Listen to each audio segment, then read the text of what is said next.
Everyone, good morning and welcome back to my channel. কেমন আছো তোমরা সবাই? আশা করি সবাই খুব ভালো আছো, আমিও খুব ভালো আছি।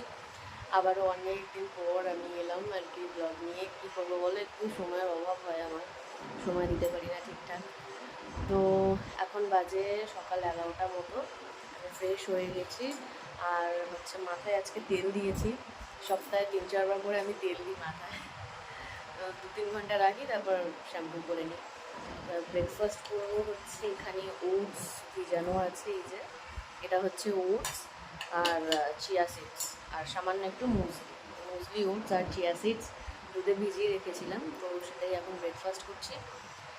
ব্রেকফাস্ট করে তারপর সোজা চলে যাবো রান্নাঘরে। কী রান্না করবো চলো দেখা যাক, সাথে থেকো, ব্লগটা কন্টিনিউ দেখতে থাকবো।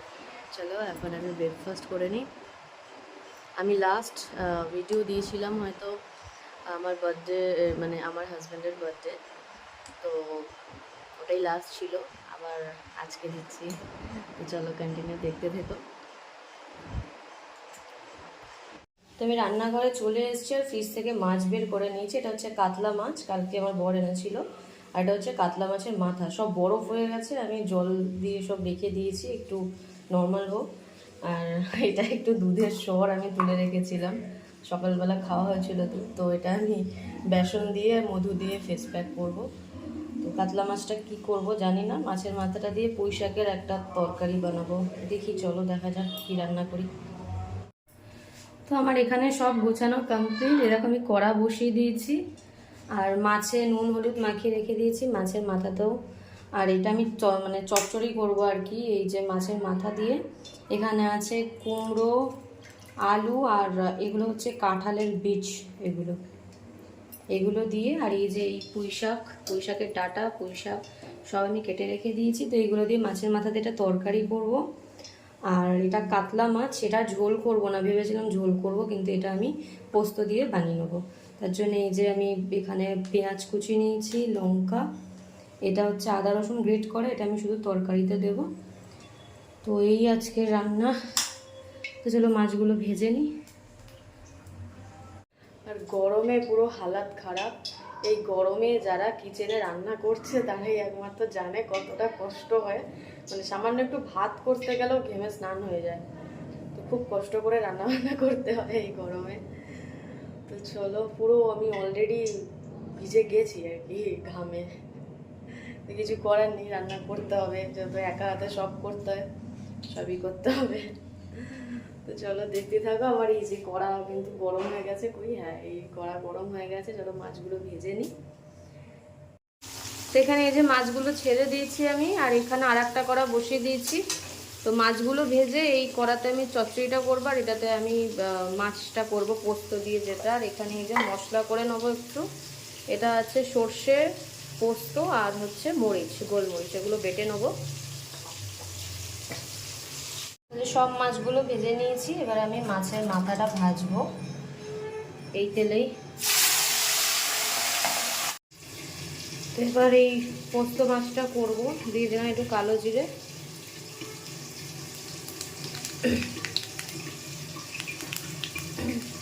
আর দেবো পেঁয়াজ।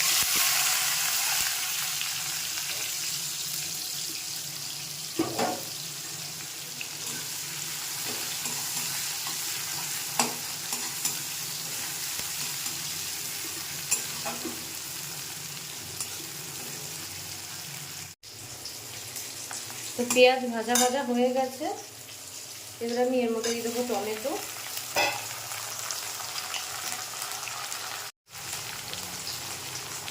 তার সাথে দিয়ে দেবো স্বাদ মতো নুন,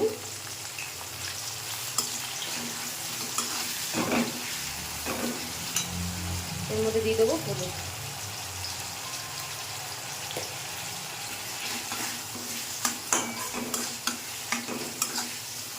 একটু কষিয়ে নেবো, কষিয়ে নেওয়ার পর এই যে মশলাটা করে রেখেছিলাম পোস্ত সর্ষে মরিচ, এটা দিয়ে দেবো, একটুখানি কষিয়ে নিই।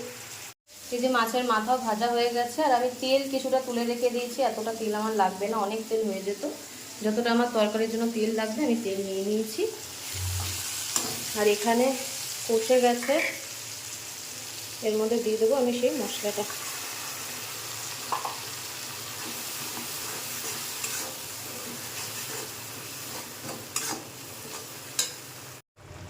আচ্ছা, একটা সুন্দর কালার হওয়ার জন্য আমি এখানে কাশ্মীরি লঙ্কার গুঁড়ো দিলাম। ফ্লেমটা বাড়িয়ে দেবো। এবার আমি এর মধ্যে দিয়ে দেবো কাঁচা লঙ্কা।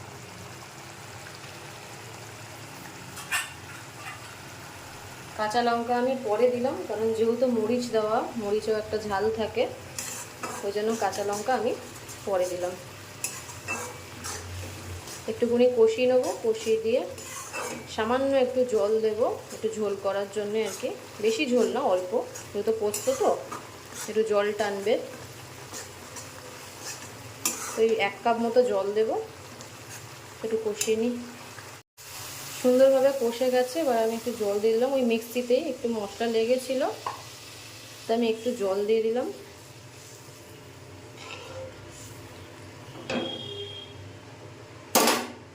একটু ফুটে উঠলে মাছগুলো দেব।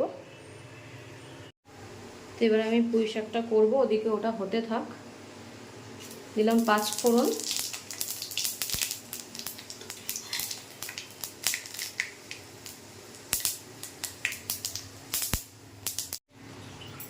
এরপরে আমি এখানে যা আছে আলু, কুমড়ো আর কাঁঠালের বীজ সব একসাথে দিয়ে ভেজে নেব।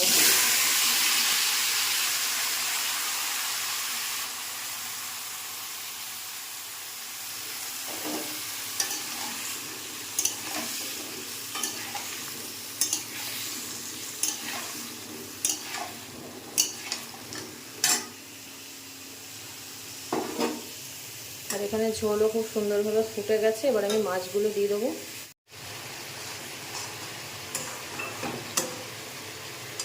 ঝোল ফুটে গেছে, এখানে মাছগুলো দেব।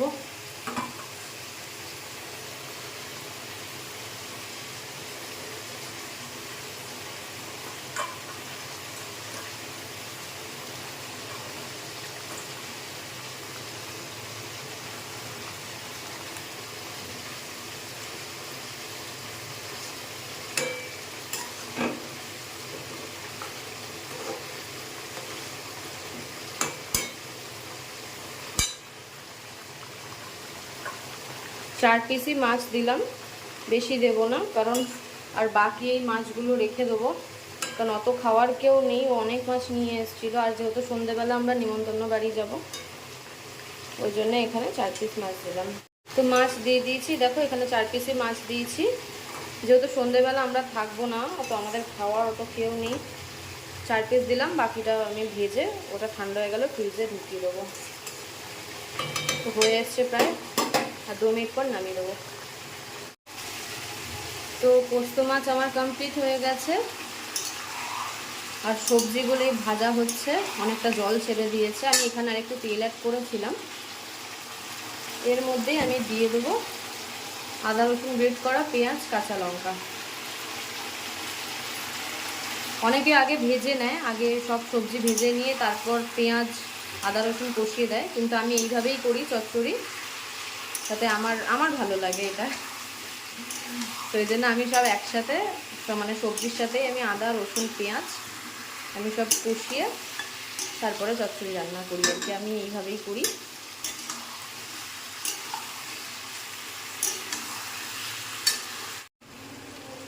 তো এগুলো হয়ে গেছে আমার কষানো। এরপরে আমি ডাঁটা পুঁই শাক সব একসাথে দিয়ে দেবো।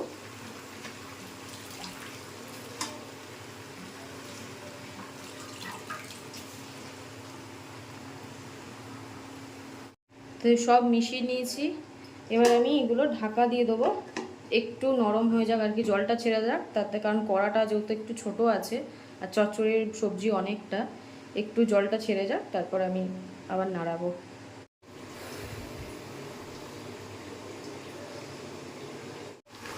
তো এই দেখো অনেক জল ছেড়ে গেছে, আর এখানে আমি ভাতটাও বসিয়ে দিয়েছি। এর মধ্যে এবার আমি দিয়ে দেবো পরিমাণ মতো নুন, একেবারে নুন দিয়ে দিচ্ছি আমি।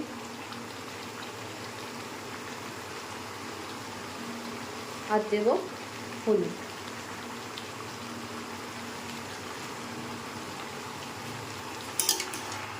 এখন আমি শুধু নুন আর হলুদ দিয়েই তরকারিটা বানাবো। লাস্টে যখন তরকারিটা হয়ে যাবে তখন আমি একটা ভাজা মশলা দেব এর মধ্যে, সেটা আমি লাস্টে তোমাদেরকে দেখাবো যে আমি কী ভাজা মশলা দিই। তো চলো এটা এখন অনেকক্ষণ সময় লাগবে হতে। এটা কষাতে কষাতে জলটা আর কি পুরো শুকনো হয়ে যাবে, তারপরে তরকারিটা হবে। তো চাপা দিয়ে দিয়ে এটা আমি এখন রান্না করব। তো তরকারিটা এখানে হতে থাক। এখন তো তরকারি করতে সময় লাগবে। ভাতটা মোটামুটি এখনো ফোটেনি, সব একটু আগে তো দিলাম। তো আমি বাসনগুলো মেজে নেবো। আর প্রচন্ড গরম হচ্ছে, বাপরে বাপ।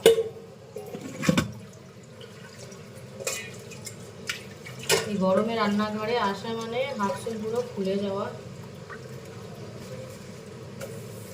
তোমরা সবাই গরমে কেমন আছো অবশ্যই কমেন্টে জানিও। আমার তো প্রচুর কষ্ট হয় গরমে রান্না করতে, সবারই কষ্ট হয়, শুধু আমার কেন।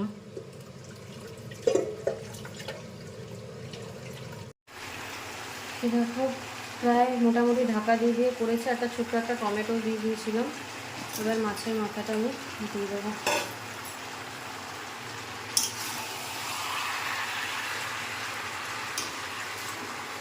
একটু ভেঙে দেবো আর কি।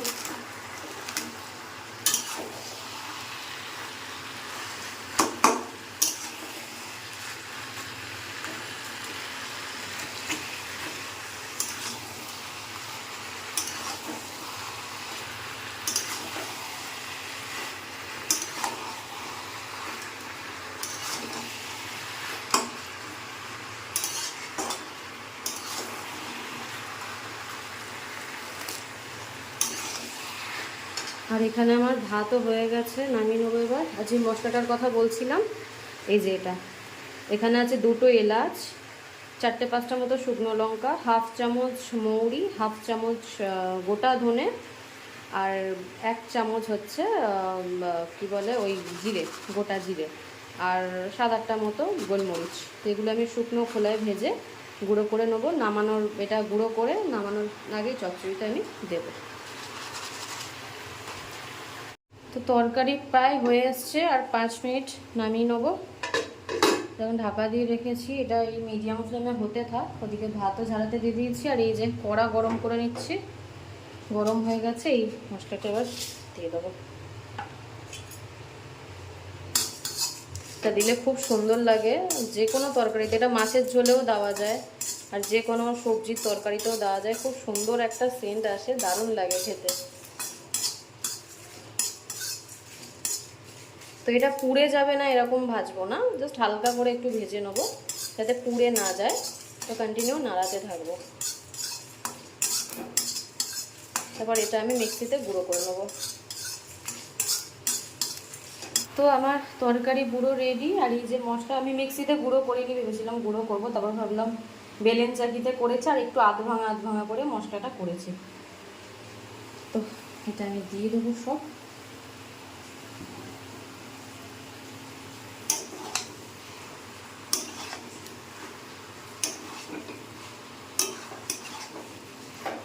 তো ব্যাস হয়ে গেছে, এবার আমি নামিয়ে নেবো। তো বন্ধুরা, কাজবাজ সব কমপ্লিট করলাম রান্নাঘরের, আর এখন একটু বসছি। খুব কষ্ট হচ্ছে, একটু জল খাবো। এবার তেল মেখেছি, শ্যাম্পু করবো, বাথরুমে স্নান করতে একটু দেরি হবে।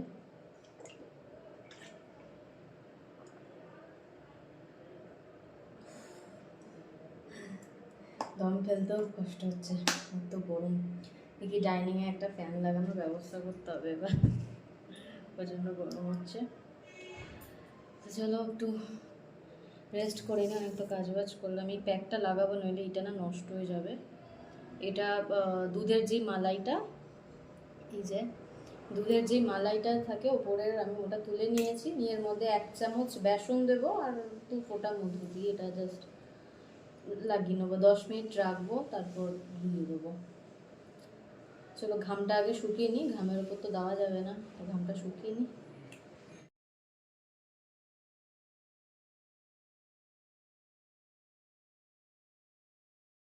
তো স্নান টান করে নিয়েছি, আর খেতেও বসে গেছি। খাবার টাবার সব বেড়ে নিয়েছি, অনেকটা বেলা হয়ে গেছে, 3টে বাজে। তো চলো খাওয়া দাওয়া করা যাক। এই যে আমরা সব খাবার নিয়ে বসেছি, তো চলো খেয়ে নিই। Good evening. তো দুপুরে খাওয়া দাওয়ার পর আর কি একটু ঘুমিয়ে পড়েছিলাম, রেস্ট করছিলাম। এখন বাজে প্রায় 7টা মতো, আর রেডি হয়ে গেছি, যাবো একটা নিমন্ত্রণ বাড়িতে, একটা দাদা বৌদির বাড়িতে। তো ব্লগটা এখানেই শেষ করছি। সবাই ভালো থেকো, সুস্থ থেকো, লাইক শেয়ার সাবস্ক্রাইব করতে ভুলো না। চলো এখনকার মতো টাটা।